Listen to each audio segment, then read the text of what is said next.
Yo, my name's Aaron and welcome to piece number 2 of original music for beginner guitar players. If you know all the basics about how to read chord diagrams, read tab, and you know how to get a note out of your instrument, this is for you. So without further ado, let's get zoomed in.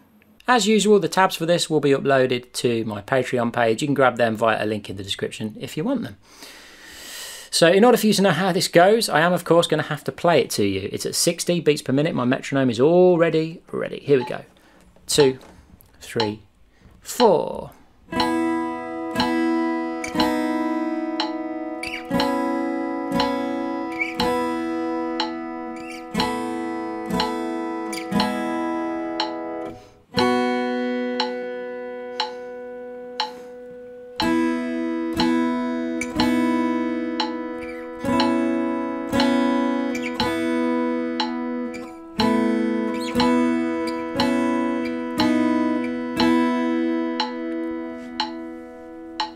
Quite a hopeful piece, that one, eh?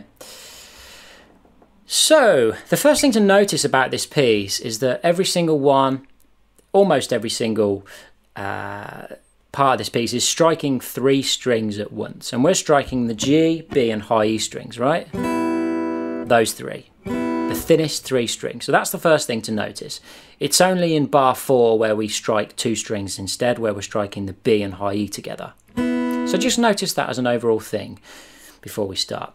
So what we're going to do, in bar 1, we bring our first finger up to the 9th of the G. And this first finger is really important because we're going to use it for the entire piece. No complicated finger changes. We just want to get a bit of music out, get some motivation, some enthusiasm going, get some music out of the instrument. We start on fret 9 of the G string there. That's fret 9 on its own. But if I play fret 9 and then include the 2 strings underneath the G string, so the G, B and high E, I get this sound. And I'm going to do that twice. 1 and 2 and. Okay? Before moving my first finger down 1 fret to fret 8 and doing the same thing again. So bar 1 sounds like this. 1 and 2 and 3 and 4 and. That's your rhythm there. Now in bar 2 the rhythm's exactly the same, except our first finger moves. It goes 6, 6, 4, the first finger, but we still want to maintain the 2 higher strings underneath. 6, 6, 4. So if I was to count that, 1 and 2 and 3 and 4, and notice how it's my first finger that's moved from fret 6 of the G, striking twice, and then the G striking once more. And I'm always in the optimal fret position too. I'm not here on the fret, a bit lower. I'm in the optimal fret position. If I'm too low on the fret, I get this buzzy sound, which is not what we want. Once we've done bar 2, bar 3, the rhythm is the same again, but the first finger comes to fret 2, and we strike that twice before moving it to fret 1. Okay. Now, an overall piece of advice, some of you may have noticed so far that you're struggling to get the higher strings to come out. Okay, you need to hook that finger over like this and create a gap. If it's like that, leaning on the string, it's not going to work. You want it like this, okay? So just bear that in mind.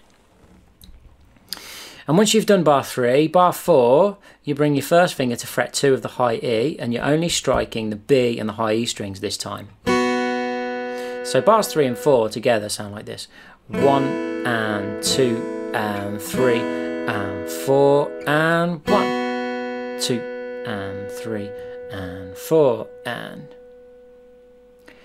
Now bars 5 and 6, you'll notice, are identical to bars 1 and 2. So let's just go through those real quick. 1 and 2 and 3 and 4 and 1 and 2 and 3 and 4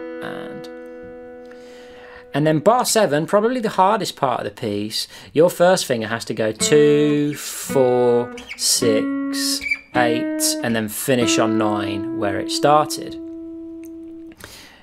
So it's going to sound like this. 1 and 2 and 3 and 4 and 1 and 2 and 3 and 4 and.